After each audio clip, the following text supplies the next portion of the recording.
been southbound, I've been... Awesome. All right. So we're going to jump in and shift the gear here. So here's one of the most obvious questions that a duck hunter could ask a guy that has smoked as many ducks as we can even fathom. Tips on decoy spreads. So we want to talk tips on decoy spreads. Obviously, you know, any hunter's going to tell you to go out there and whatever you view, it's kind of how you want to set up. You know, you want to make it as realistic as possible. But, you know, in changing times, and Ramsey, I know you've seen this change, and, you know, Arkansas has changed their ways as far as how you can scout anymore, and you can't really do that. So what is your, this is such a loaded question, but what's your take on decoy spreads? You know, maybe talk about how a lot of guys say, or gals say, oh, you run your big spreads early, you run your smaller spreads later, you use mojos in the beginning or motion, you don't towards the end of the season. Let's hear what you have to say about that with all your experience. Well, that's a tough question, and I'm gonna get in trouble with this question. You know, my granddad always said 6 or 60. That was kind of the old timers. You know, you put out 6 decoys or 60, and I've put out some monster spreads in the past. There's a photo hanging at our camp wall that still every now and again some of those boys will talk about, where there was a lot of deep water. The whole property was backwater flooded. There was a lot of ducks north of us, and not many on us. They were north of us, but they'd come and lay up on us. And the only place we could get to, we had to get out of the cover and go to a little wider, more open place. And we begged, borrowed, and stole decoys. We put out decoys for there, about 10 of us hunting, and we put out decoys for days. we put out a big black hole, but it worked. And I never forget, we were hunting an old WMA way back when, the day I was still in college. They just opened it up, and there was a bunch of water around, you know, like a ditch went out through with a riser, and it just flooded a couple of 100 acres. And every 100 yards on the edge of the water would be a little cane blind. Go out there and stick some cane, 2 guys hiding in it with two dozen decoys. And I asked the manager, I said, can I drive my boat down that ditch? And he said, well, yeah, but you better not tear up my structure. So, we won't. There was 4. Oh, we had a cut out again. Here you are. Hey, there you are. Damn, a drop call. Are we recording? Yes, sir. We're good. Yep. Just pick up from the top. Yep. So anyway, their manager said, yeah, y'all can back a boat down there. So we went and borrowed decoys and everything else. And I never will forget, we drove down that ditch. We had about 2 inches of freeboard with 4 boys and a bunch of decoys. And we started throwing out, and it was right in the center of this big flooded area. And I can remember us throwing out decoys and throwing out decoys and throwing out decoys. And there's a raft of birds over there about a quarter mile from us, between us and, say, the edge of the water where everybody was hunting. And people were hooting and catcalling and laughing and cutting up at us, you know, like what a fools we were throwing out all those decoys.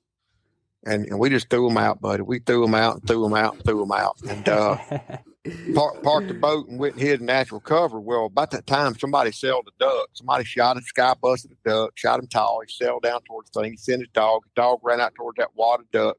They got up, voided the area, and want to duck on the water now. But when they started coming back in, they come. Where do you think they came? They come right towards them 3 or 4, that big black hole of 300 or 400 decoys. And we got to sit there with an audience, the 6 of us, and watch a dozen groups of hunters got to watch us limit on ducks in the last hour. That's awesome. Every one of them that came in, we smacked. So, but you know, I'm real. I use a lot of different decoy brands. I'm not loyal, but I do think I can remember being back in college, and I went and hunted at Reelfoot Lake one time. My brother and I did. I bought a hunt, two-day hunt. Somebody won it, and I bought it for $50 from a grad student that didn't duck hunt. But I had to go right then. It's like I bought it at 3 o'clock in the afternoon, called my brother who drove up after work, And we drove up to Reelfoot Lake and hunted the next morning. It was use or lose, $50, 2 days. Wow. First day was one of the best duck hunts I ever remember. Second day, the whole lake was ice, and we didn't hardly fire a shot. But we drove up, and when I got out in that duck hole, that boy had some Canada goose floaters, some mallard floaters, and a whole bunch of black wooden blocks and pop bottles out there in his deep, just for numbers. And it worked. And I came home and painted a bunch of pop bottles and used them because I needed more decoys, and I was in college, didn't have two nickels to rub together. And it worked. And I've told, Jake Latondra does a lot of filming with us. And I told him, I said, one hunt I want to do one day, that one hunt I want to do at home is I want to go out and hunt ducks with 3 or 4 dozen black pop bottles and old Remington 1100 smooth barrel shotguns, because I think that one thing that contemporary hunters do wrong. I knew y'all gonna ask me somewhere along the way, mistakes duck hunters make. I think that they try to substitute technology for skill set and for fundamentals. And duck hunting is all about the fundamentals. At some level, Peyton Manning, at some level, a great quarterback like Peyton Manning, football is still the fundamental sport that it was when he was in the backyard tossing the ball to daddy. Mm-hmm. And I think that a lot of duck hunting is just fundamental. Mm-hmm. You've got to be hidden. You got to shoot straight. You got to put out decoys. All these colors and all this stuff. I'll prove it to yourself. Go take out the fanciest, most beautiful decoys you've ever seen. Put them on water, cloudy day or sunny day especially. It don't matter. There's so much water coming up that if you get out there and start circling those decoys, you're only going to see color when the sun is behind you to about a 15, 20, 30 degree window of opportunity. The rest of the time, all you're going to see is a black silhouette. What the ducks are flying 40 miles an hour. What are they really seeing when they come in but a pattern? Mm-hmm. That's what I think they're seeing. And I've got a decoy.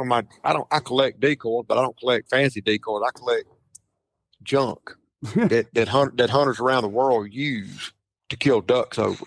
Mm-hmm. And Azerbaijan, for example, we were push poling in one day, and there was a bunch of decoys blowed up over there in the grass, and I asked the guy to stop and get them. He wouldn't do it. He waved me off. And we got to the ramp. I talked to the translator. Said, "Why wouldn't he go get them?" And he said, and the guy explained, "Well, those are just my homemade decoys. They're trash. I don't think he'd value them. He'd want, these junk." I said, "Oh yeah, I want them. Let's go get them." And what they were is, I've never opened it, but it was literally, it feels like sheet insulation, that real dense foam, mm-hmm. stacked, wrapped with black plastic, like just black plastic. And then he took some copper wire, just real monofilament, like he unspooled, and he wrapped it around to hold the plastic on there. Put a spark plug with a piece of hay string or whatever. Wow. And I know he killed ducks with them because they're proliferated with baby holes. And the last time I was there, the sun came up. I was shooting some ducks, and about 200 or 300 yards away, I could see a spread. And I was looking at them through binoculars, and I said, "Well, I'm gonna go look and see what these are. I might want to collect another decoy." Mm-hmm.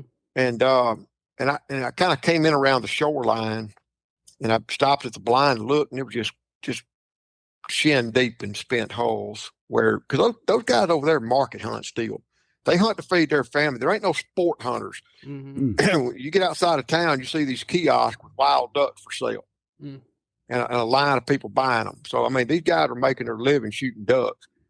And what I found out that spread was, I walked up in it, it was assorted soda pop bottles, water bottles, covered with wool socks, black, blue, green, brown, covered with wool socks. Wow. And they had shot the bejesus out of freaking ducks. There you could tell by the spent hulls. So, do I really need an $89 fully flocked? No.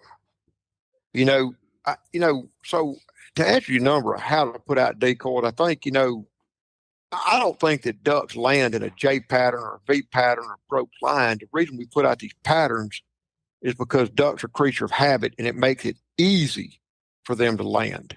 Mhm. It invites them into a certain area. These patterns do. I've killed a lot of ducks just throwing decoys out with the wind in my face. Mhm. Give them room to work in there, we'll kill them. And do I need the fanciest decoy? No. I think location matters most. I know that here in the deep South, if I am hunting in Mississippi the last week of January, ducks are stale. They are PhD. They have had their teeth kicked in. Mhm. They know the tricks. And I can remember hunting with Buddy Ranch gambling one time. We had a great week hunting down here, hunting stale ducks. When he showed up, we go out to this little duck call, and I'm bringing 3 decoys. He goes, "Is that going to be enough?" I said, "It's going to be more than enough." Mm. I threw a pair of gadwalls way over yonder and a single duck. And we had 6 ducks come in that day, all in one wad. A flock of gadwalls flew over, and I put my hand on and said, "Don't freaking make a sound." And they looked, and they passed us up. And went kind of through the trees over, looked at the other side of the duck hole. And he said, "You think we should have called to them?" But as they were leaving, like dipping down over the trees about 100 yards away, I go, "Mac, Mac, Mac." That's all it did. And there directly, we were sitting there chatting, and those 6 gadwalls about took our caps off when they come back into the hole from behind us, heading right towards that pair of gadwall decoys. Mm. And we shot well, and we killed them all. Wow. And that was it. Wow. Random. One of my favorite hunts was my son Duncan. He was a little boy, and there's this little hole we got called Pintail for some reason, and it's a little deep area. The blind faces the north, and a lot of time it was deep. There was a lot of coffee weed up in that hole that year, and we had gone opening day and shot a limit of ducks. What you have to do when the wind's in your face is get your decoys right. Know they're going to work behind you, look through the blind to see them, and then what they'll do a lot of times is come from the north, swing. They don't have enough room to land when the hole's that tight. But as they bank right in front of you, smoke them. You got them vulnerable. And so we went back about a month later and get to camp, and everybody's deer hunting. I ain't no ducks. There ain't no ducks. There ain't no ducks. And they had a duck on the place, they said. And we walked in that morning to that little duck hole, that hole, and I'm gonna say about 10 mallards got out. Mac, mac, mac, as they were leaving. You could hear them in the dark. Instead of getting a blind, I went over on the west side in the coffee weed, east side, I should say. And we put dove stoves down the coffee weed. And instead of making a pattern, instead of doing anything at all, we put out about 9 decoys in about an 80-yard stretch, 40, just along the edge of that coffee weed. 1 here, 3 there, 1 there, 1 there, just all stretched out on the edge. Just right up tight against the grass. And I told them if they come back, I'm going to call to them, but they ain't going to land. We got to kill them. We got to kill them first pass. And we limited on greenheads that morning. Wow. You know, and it's just, we got 10 or a dozen mallards out there when we got there and killed 8 of them. Over 9 decoys with no pattern whatsoever, just willy-nilly down along the grass. I think there's a lot of nuance to it. It's just, you got to really, I think that's the whole essence of that part of the hunt is just figuring out what works. Yeah. Just play the game, man. Yep. And I guess, it goes without question that if you're watching, the ducks and I've learned this as I've gotten more educated as a duck hunter is how to read ducks, as if you watch them close enough, you see their heads turn and you watch their body language and all that stuff. And I've really enjoyed that part of it is seeing how they react to what you're doing. And I do too. I'll get out there and change spreads, and these guys are wanting to punch me out. Punch me out. But it's just one of those things that I can be obsessive, compulsive, and sometimes over the top about it, One of my favorite spots to hunt at our camp, back when we had ducks, seemed like it was this little deep water hole that never dries up, surrounded by willow trees. Can't quite shoot across the whole thing. But when the wind's out of the north, the ducks get in there. But where they wanted to hit was just marginal shooting. You might have 10 ducks come in and kill 2 because they're out there about 35, 40, 50 yards. And what I started doing was I love mojos. I'm always going to have mojos. Am I going to leave them running? Maybe not. But I'm going to start with them. And if the ducks are shy, I may put them up under some cover to where they can see them at a distance, but when they get into position to start working in the hole, they can't see it anymore. It's covered up with cover. Follow what I'm saying? So I've got it working for me, but not hurting me. Mm. But on that particular spot, what I learned to do, my favorite technique was I'd pull my decoys out in a pattern closer than the ducks really wanted to be, because they had to work through some cover to get in there. And they wanted to be further out. They'd rather hit that open water just like I say, 40 yards out than 20 yards in. But what I would do is I'd pull my mojos literally 5 or 10 yards from where I'm standing. It'd be right in the corner up in a pocket of them willows. Mm. And so the birds could see them. And what I learned those birds would do, especially those gadwalls, is before they commit to landing, what they would do is they'd always end up circling back around behind us to come and get a closer look at them mojos. And boy, when they come over them willow trees about 15, 20 yards high, that was their ass. You know what I'm saying? We were all turned around waiting on them then. And, you know, so it worked. You know, it's just figuring it out. That's the fun of it. Yeah, no doubt about it.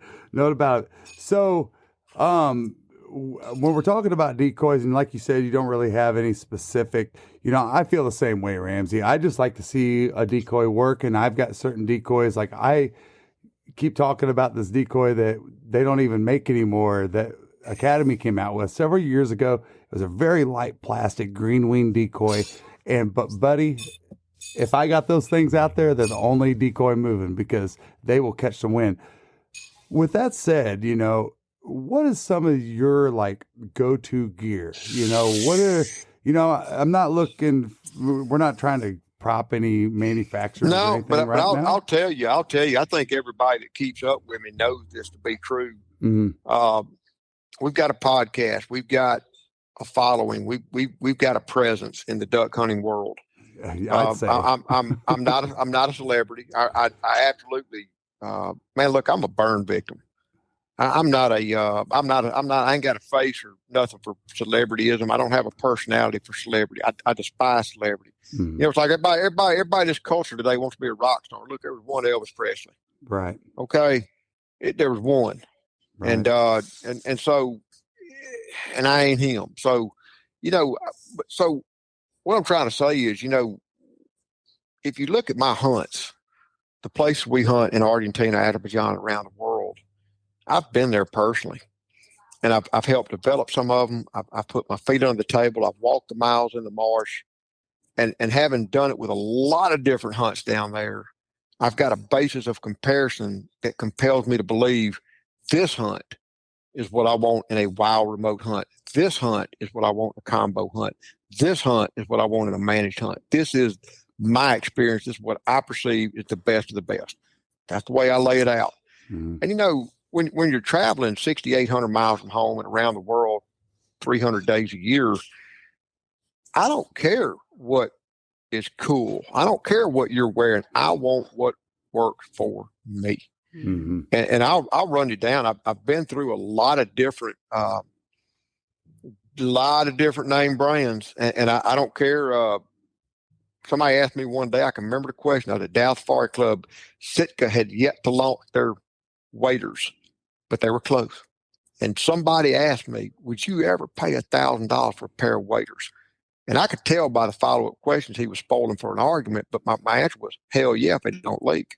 Mm-hmm. Right. Hell yeah. I went through 4 pair of $375 name brand waders in a single 60-day duck season one time, Wow. which is to say I spent more than $1,000 at a wet ass when they failed. Yeah. Right. Okay. I don't want to be halfway across the world with a wet ass, because there ain't no way to fix it then. Yep. And most of these wader failures are not, well, something I can patch. It's just faulty. Yeah. And so I'll say this, there may be some other brands out there vying for it. There may be some other brands come along down the pipe, but right now I've got 3 pair of Sitka waders. I've had one of them for they were prototypes, that on the 3rd season, they started to, I wouldn't say they leaked, but they seeped. Sitka has since, but well, by the time those little waders kind of started to give me just a little damp foot, they had already fixed the problem. Mm. And so they fix them. I'm now in my 5th or 6th season wearing those pair of waders. Wow. Goodness. And, hell yeah, I'd pay twice what I paid for them. Hmm. The first thing I did was buy my boys or something like that. You already got an ROI on those. Yeah, I'm just telling you, they're and I've seen what's coming down the pipe. Can't say, but I can tell you this: it's going to put the wader industry on its ear. It's like unbelievable. The best is going to get way, way better. I'm picking up what you're putting down. We're going to talk about this off camera. I do like Sitka product, and I'll say this: I've been all over the board with a lot of different stuff. I'm a wax cotton guy first and foremost. I just, after all these years, I do not like corporate camo. Pick a pattern. I don't care for it. I just don't want to wear it. I don't want to be that guy no more. Mm-hmm. I don't want to look like everybody else. Number one. Number two, the color schemes that I have found to be most universal, from hunting 20 kilometers from the Arctic Circle up in Russia, all the way down to South Pacific, worldwide, 6 continents, the most universal. If I had to have one coat, it's going to be a field tan or a field green wax cotton coat. Put it in shadows, it disappears universally. It's quiet. It doesn't have Velcro. It that you can hear. It doesn't have that click, click, click, click, click, that crunchy sound that these synthetic materials have. When you're walking in silent areas, it's durable, and it's I do like the synthetic layers. I like the layering system. What Sitka did when they came out with something, I don't have nothing to do with that company.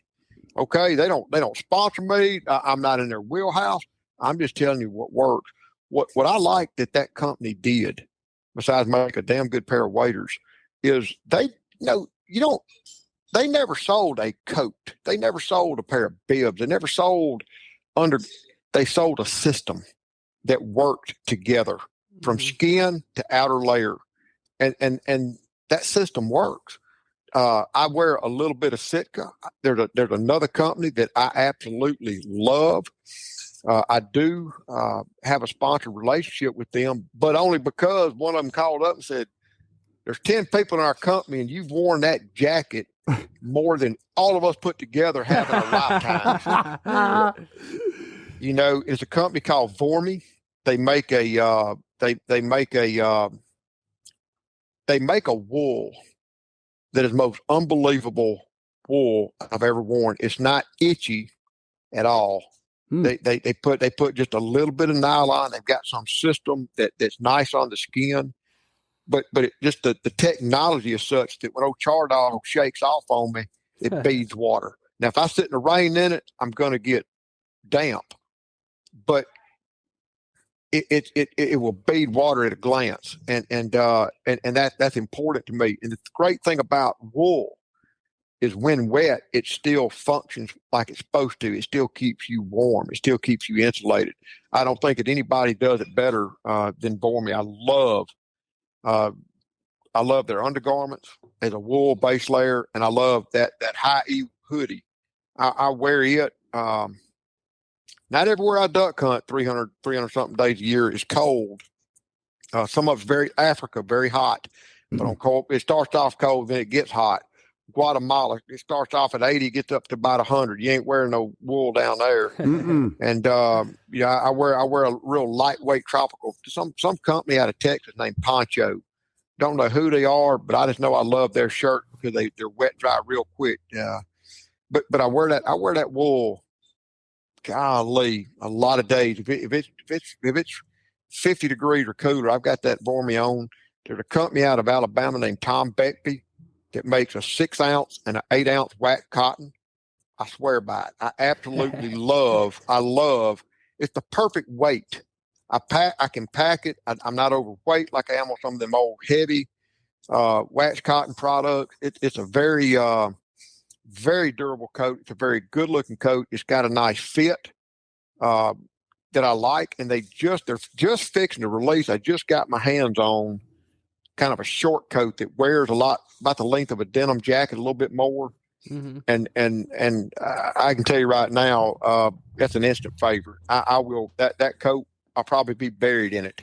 But so when you look at those waders, and you look at the Vormy layers, and you look at some of the little bit of Sitka, and you look at the overcoat of Tom Beckby in my waders, that's me. And I mean, whether 90% of the time I'm packing, which I hate to say this in public, but truth of the matter is, there's a suitcase or a gun case that I use a suitcase too. One or the other, or both of them, half the year is in my bedroom, half packed. And it's the same stuff that goes in it every time. A little bit lighter, a little bit heavier, but it's the same system that goes in it every time. I don't like substituting gimmicks for technology for skill set, but I do use Mojo product. They're Mojo decoys, and Dimmon's gonna kill me when I say you wouldn't believe the number of times I travel with Dove decoys. When I'm going to foreign countries, I'm bringing Mojo, and it's probably gonna be Dove. 'Cause I can pack 2 or 3 of them before I can pack that big mouter. Don't get me wrong, I pack that big mouter a lot of times, but I like those little Doves. 'Cause I can put them in my coat pocket and go out with 2 or 3 of them and set them out. But I swear by Mojo. They're a company out of Colorado. Oh shoot! They make the flashback decoy. It's a motion decoy. I use it when there's no wind, and there ain't no way, no how a wild duck's ever gonna figure that out. It just looks like a dabbling duck, and I love it. I absolutely. And everywhere I take it, I just took some down to Argentina. The outfitter begged me to leave them because they saw the ducks coming in when there wasn't no wind on the water. Hey, and so there you go. That's just kind of in a nutshell some of the products I really use and believe in. Ramsey, I gotta ask you, since we're on the motion decoy topic, have you? I'm sure you've seen the I think it's Bluebird waterfowl, the guy that adapted that. I don't know if you want to call it a splasher that kind of clips onto a Mojo wing. Have you seen that? I saw a video on it the other day. I can see where that might work.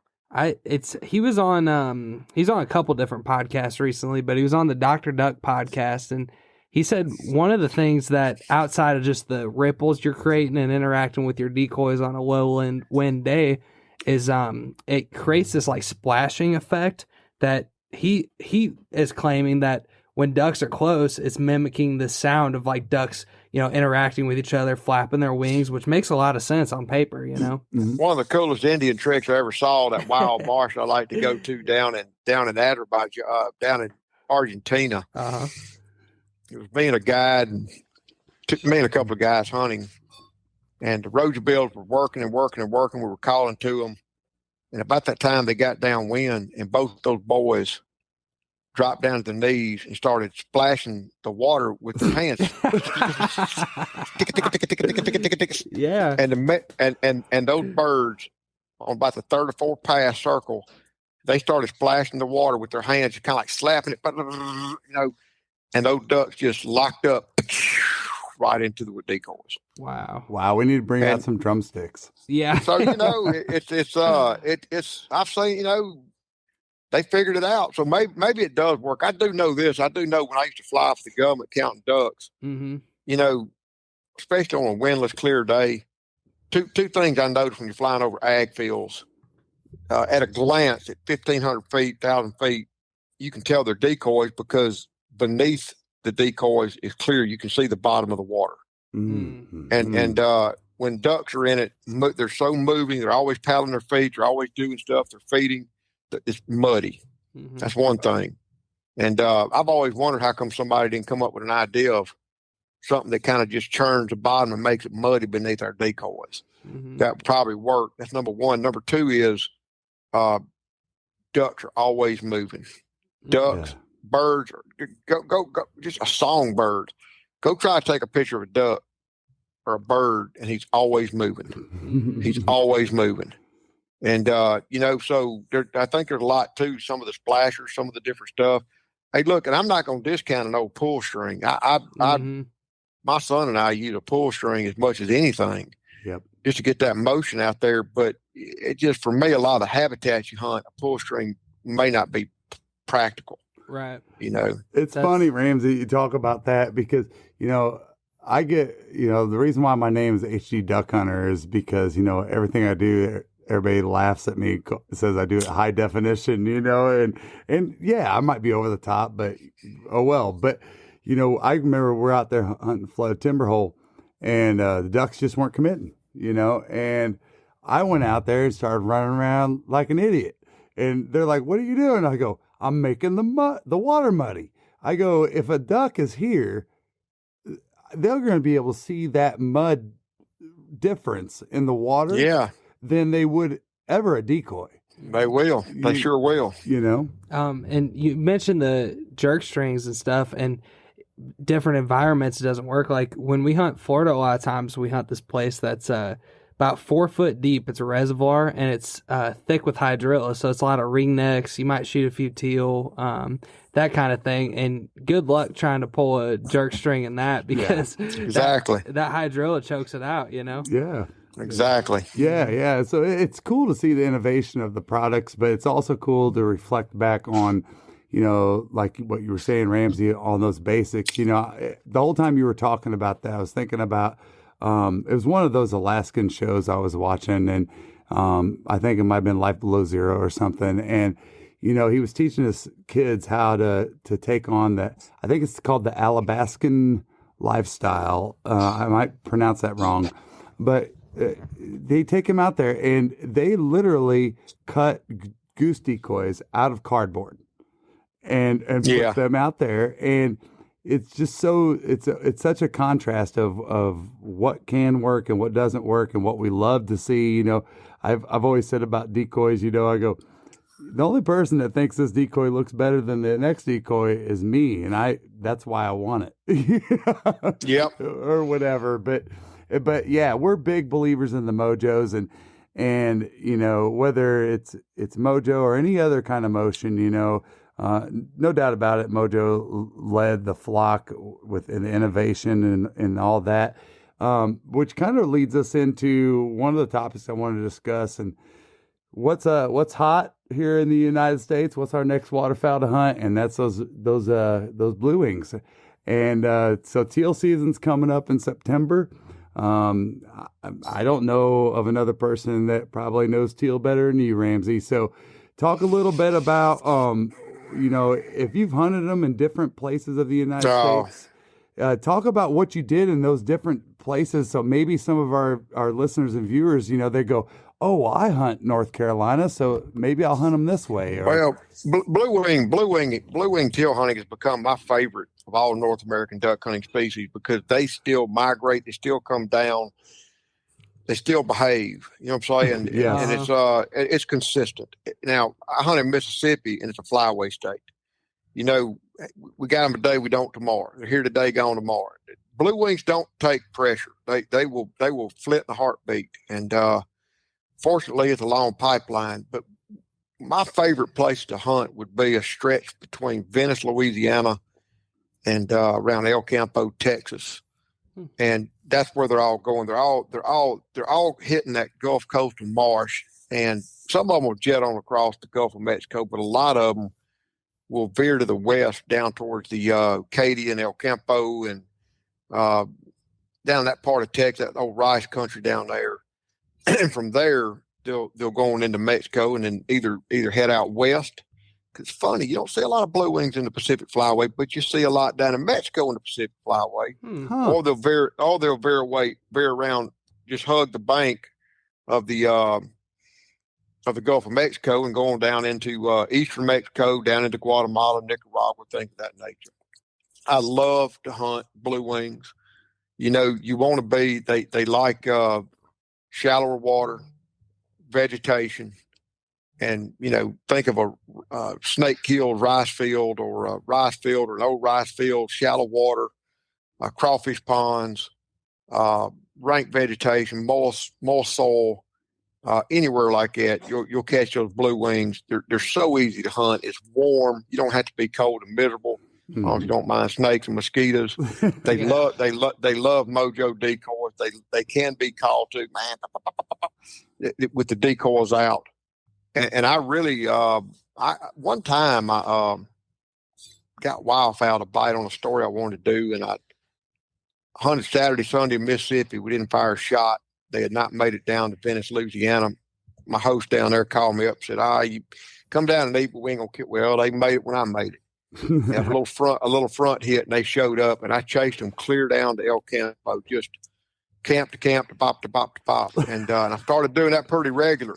And what was so interesting is how I showed up when they showed up, and it was all adult drakes. And by the time I got over to western Louisiana, it was a good mix. In eastern Texas, it was a good mix of juveniles. And then by the time I got down to El Campo, Texas, they had gone. Mm-hmm. They had already kind of pushed on out. And so it was just real interesting to watch that evolution of those birds. And I really love blue-winged teal. And that's probably I've hunted them. That's the thing. I've hunted them in Canada.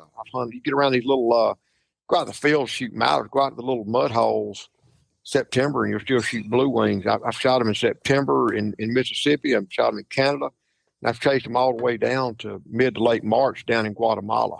7 months a year, I've hunted those little things, and I love them. Man, and it's to hear you say that about blue wings. We kind of have a blue wing kind of. Oh, bro, we are totally dedicated to the blue wing. Well, just being in Florida, it's a unique thing. I mean, you shoot them from early season all the way to the end of the season. And the cool thing about that last 3 weeks is, they're fully plumed. And I just think it's a really unique thing in Florida, to have the opportunity to shoot a full plumed one, late in the season like that. I love them. I got to just even talk about that. So, right before we came on the podcast with Ramsey, I got things set up and Tristan was on his way over here. And I went back and watched one of our videos that we did, and it was a military veteran hunt. And it was after the closing weekend of Florida duck season, and it was in February. And I just knew, and Ramsey, the public area I was at. It's on that west coast. I mean, on the east coast, and mid Florida. And we went down there and scouted it out and everything, and saw these suckers. And it became my mission. I was just like, man, those things are absolutely beautiful, because it's such a contrasted difference of what you see in September. And, and I thought about how unique it is for us to get those. And we took probably 5, 6 beautiful ones. And to me, they're one of the most beautiful birds, fully plumed out, bar none. Mm-hmm. Absolutely. I love them. I like everything about them. I like to eat them. Yeah. I really like blue-winged teal, and probably one of my favorite birds to hunt anywhere. That's awesome. So, with the guys and gals that are getting out there to go teal hunt this year, and maybe they're even new, what would you offer as some basic tips to I mean, I'm talking like on the 1, 2, 3 level, some basic tips to people that are getting out there. Go scout them. Go scout them. Go find them. Know what their habitat is. They do like at hydrilla. They do like stands of coffee weed. They like cover, and they like flooded emergent. Find their habitat and wait them out, and find them and play the game, and just go hunt them and enjoy it. It's a good time to be out and start knocking the cobwebs out and off the decoys and having some fun anyway. Mm-hmm. I think it's a good time to bring kids. It's a good time to bring girlfriends. They're not cold. They're not miserable. It's easier to keep them comfortable, and just go out and have fun and do it, man. They're there, and they're going to migrate. They need a little weather. They like to migrate. Boy, you show me a 5 mile an hour north wind on a full moon, teal are coming. A 5 mile. Yeah. That's awesome. Well, so kind of run into our next question that I wanted to kind of dig in a little bit more about. Obviously, you guys listening, Ramsey hunts all over the world. I mean, my goodness. And so tell us about getducks.com and the opportunities available to hunt waterfowl all over the world. Like, what if somebody's wanting to pursue that? Tell us about what they can do to connect with you and how to go about it. go to our website, getducks.com. It's a big website. Enjoy it. You know, there's a lot of information besides just the hunt, but the hunts are fully detailed and updated. And we do offer hunts around the world. One of the most visited spots pages on our website is called the North American List. We also got a world list. The North American List is my idea of what the North American collection should look like. It's bigger than 41, I'll tell you. Mhm. The world list is all the species worldwide that we have available, that our hunts will prevent opportunities for. Once you get the information, you can call us up. If you want to see it real time, go to Ramsey Russell Get Ducks on Instagram. I travel. I post a lot. I tell the story of duck season. I've got a podcast, Duck Season Somewhere. That's our motto. It's duck season somewhere, but it is duck season somewhere, and that's the name of our podcast. So between the three, like I just got back from Argentina, I've got 10 or 11 recordings from Argentina, talking to Argentine cooks, Argentine guides, Argentine hunters, clients. I like to talk to clients when I'm at camp and ask them about their experience. So we'll take everywhere we go. I'll interview the clients in camp for 10 or 15, 20 minutes to see what they thought about it. Because who cares what Ramsey thinks about it? What do the people sitting here think about it? What did they enjoy most? What did they enjoy most about the meal? What was their favorite species? Why did they choose this hunt? How did it reconcile with their expectations? Mm-hmm. And so it's a pretty broad spectrum, but just get ducks. Getducks.com is a good start. Social media podcast, and you're gonna have questions. We've got a lot of information there, but the way we design this business is we don't sell. I don't wear just any coat. I wear what I know is going to work for me. I shoot what I know is going to work for me. I'm a Benelli enthusiast, and I've shot Benelli for over 20 years. And thank God, Boss shot shells came out, because now, I don't. Somebody was telling me about some gimmicky ass steel shot. Well, this guy said, "Look, man, for 30 years I've had to shoot every gimmick, every shape, every pattern, every speed, every gimmick steel manufacturer come out with, and those days are over. I will never shoot steel shot again a day in my life." Wow. Holy cow. There is a copper plated bismuth tin alloy that hits like lead, patterns like lead. It is the good old days again. And I take that shell down. I took 500 rounds to Argentina and shot it in a country that lead is legal. And the guides that see tens of thousands of ducks die annually to lead, they notice the difference. Wow. They want to shoot that shot shell. Goodness. Okay, it works. And so, and I'm just diehard. I'll never shoot steel shot again, ever. I had to shoot that shit for 30 years. I ain't shooting it no more. What's your go-to combo on that? Is it the 5.25 or 5.2 or what? I like the forwards. I like a 2 3/4 inch forwards on 12 gauge. I can shoot. I've shot everything from. I shot 4 swans last year in North America, shooting 2 3/4 inch forwards, and I shot blue wing teal with 2 3/4 inch forwards. I shot sandhill cranes, everything. Good. It's just a go-to. It hits and performs like lead 5. It's got the same density and performance of that. That's why I go to it. In my 28 gauge, and I've really, thanks to Ball Shot Shell, I have gone, Heidi, I hate to even shoot a 12 gauge anymore. I'll shoot it. I may shoot nothing but a 28 gauge this year, as long as I've got ammo for it, but I like to shoot the 3-inch forwards. And they taught me into trying the 3.5 combo. I've heard a lot of good things about it, the way it patterns, the way it hits. So that's what I'm going into the season this year with, primarily a 28 gauge. And the thing I like about a 12 gauge is it's universal. Everywhere on earth that I hunt has 12 gauge ammo. I got you. So I shot it about half the time I was down in Argentina, but some of the lodges I went to didn't have 28 gauge ammo. You know what I'm saying? And so once the Ball shot shells were done, I was right back shooting lead, which ain't no problem with that, but they didn't have it. Mm-hmm. You know what I'm saying? And so I had to go back shooting 12. So anyway, there's that. Well, I'm picking. Listen, I'm picking to jump on to a. You ain't gonna believe this, but for the first time in a long time, all three of my children are home. My son just got out of the U.S. All Marine. right. My daughter's home for college, and I smoked a brisket. Y'all may have heard me a little while ago pull it off. It hit up. I had wrapped it right before the podcast in butcher paper, and then went out there and checked on it. It was 195 degrees, and it's rested now for about 30 minutes. And one of the questions y'all were going to ask me was mistakes duck hunters make. Yes. I duck hunt a lot, but duck hunting is a people sport, and I'm blessed to spend a lot of time around the world with people, with a lot of clients that do these travel hunts. And so important to me is the people component that I'm going into my third year with what I call a travel decoy. Over the years, I've had various people make me just a decoy, and everybody I'll hunt with. Like last year, I had a black duck decoy made from a friend of mine up in Connecticut, and I counted up the signatures. I started in August in Africa, and finished in Guatemala in March, and there were over 285 signatures on that decoy.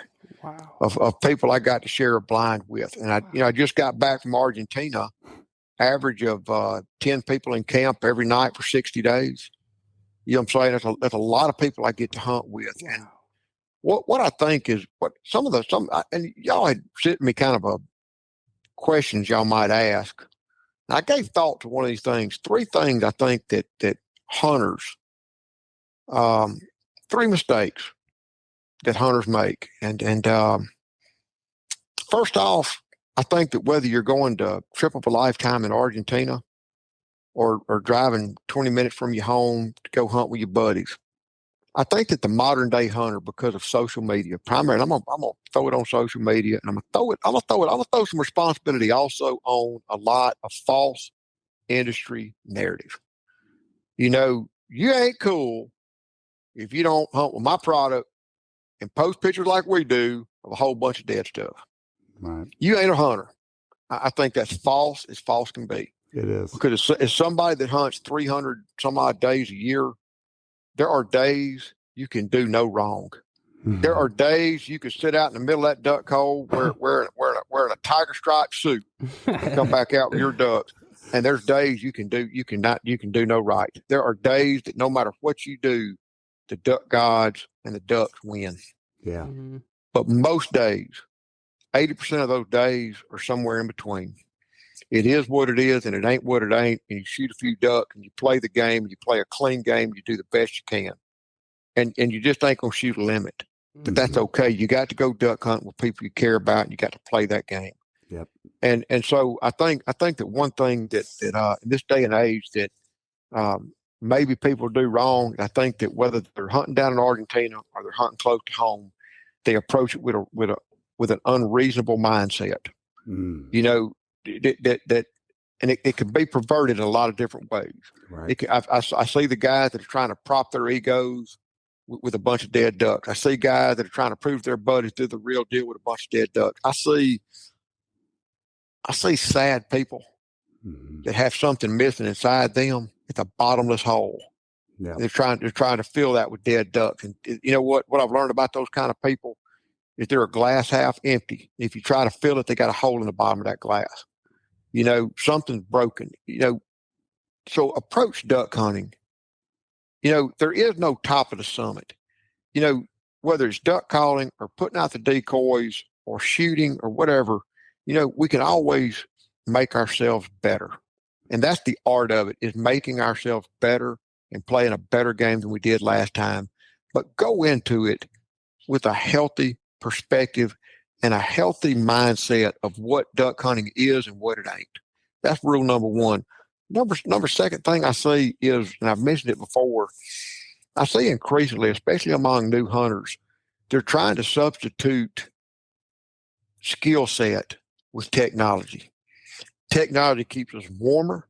It attracts more decoys. It keeps us out in the field longer. If it's motorized, it helps us access places we never could before, but it's not a substitute for those fundamentals. Practice and perfect the fundamentals of duck hunting: calling, concealment, decoys, And the third thing I'm going to say is shooting. I'm sorry. I never will forget. I used to read a lot of Nash Buckingham, and Nash Buckingham cut his teeth up in the Mississippi Delta pre-Migratory Bird Treaty Act. His club he hunted in had a self-imposed limit of 50 ducks. And he was reputedly a very good shot. And somewhere along the way, I read him say something one time that modern hunters would not be the shot that his generation was because they just didn't have the opportunity to shoot as much. I think there's a lot of truth to that. Mm-hmm. You know, but the most thing I can say, assuming you got your wood to wood, you cheek down, you're looking down the sight, forming a sight picture, you learn to shoot, go shoot targets, go shoot this, go shoot that, shoot anything that flies that's legal.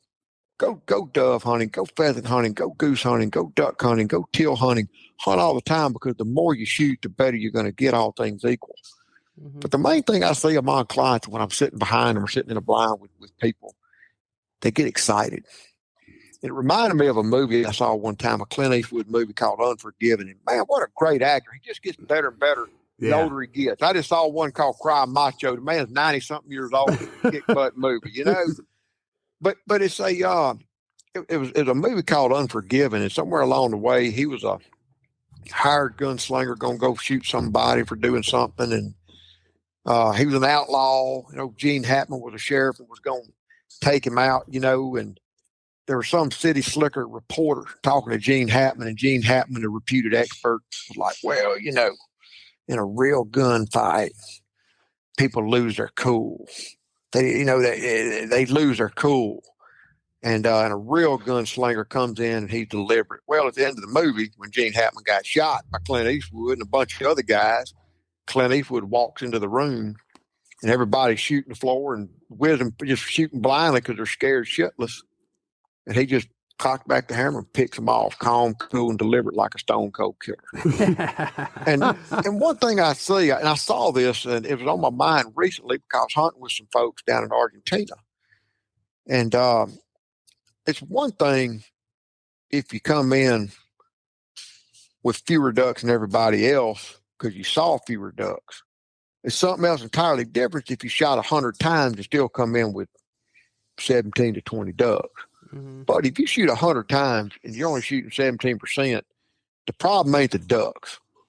So let's just say one thing I see that happens, myself included, and here's what had me thinking about this. It's on the tip of my mind, that whole story and everything else. I was down in Argentina the last week I'm there at the age of 10 weeks, and it just so happens my guide, I've known him for 13 years.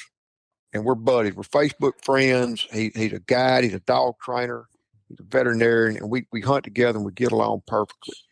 And we're out there shooting decoy and pigeons. And I love shooting decoy and pigeons just like shooting decoy and ducks, but it's funner. And I can't miss. I'm bam, bam, bam, bam. But I'm just in the zone. And gets a little quiet. More pigeons come in, and I ain't cutting a feather. And he patted me on the back and says, Tranquilo. And he was right. Mm-hmm. So I took a deep breath and I watched a few pigeons come in and go. And I got back to shooting them. Bam, bam, bam, bam. It's like a duck comes in and we all get butt fever and shit ourselves. Oh my God. No, you know how to shoot that duck. You know when to shoot that duck. Stick again to the fundamentals and shoot the duck. And you put all this time and all this money and all this effort into doing something you absolutely love. Don't blow it at the trigger pull. Mm-hmm. Kill the duck. Yeah. And I'll tie this in as a fourth thing. Man, look, money's money, and money ain't getting easier to come by. Mm-hmm. Don't skimp on the important stuff. You know what? When it comes down to that final trigger pull, don't shoot the cheapest ammo money can buy. Because if you add up your ammo expense, cheapest versus most expensive, let's say the cheapest you can buy at Walmart versus ball shot shells. Let's just put that, let's say it's $500 more on the season bill. That ain't nothing. No. It Not really that ain't time. nothing. Don't get lost in the trees. You know what I'm saying? Don't get lost in the noise. Spend the money to give you an edge where an edge will work. I ain't saying substitute technology for fundamentals. But when it comes down to that trigger pull, or it comes down to something important, don't skimp. Because don't skimp. If it comes down to a nice coat or a nice pair of waders, buy something that's going to last you and going to keep you dry and keep you out there digging deep. And then when it comes to that trigger pull, don't miss. We all miss, but don't miss. Take a deep breath. Get in that zone. Kill that duck. Don't miss. Don't choke. Don't panic. Don't worry about what your buddy's going to say when you show them the picture. Don't think about that. Put it all out of your mind. Don't think. Shoot the duck. Those are 3 mistakes I see in modern day duck hunting. I just think those are 3 modern day duck hunter faults. If they get excited and they miss the duck, they try to substitute technology for fundamentals. I just think that's and they skimp on stuff. I think that's 3 or 4 big things people miss out on. And they go into duck hunting with too elevated of expectations. You know what I'm saying? Be happy with what you get. Be happy. Play the game. Shoot straight. Use what works for you. And play a clean game and love duck hunting for what it is and what it ain't. That's awesome.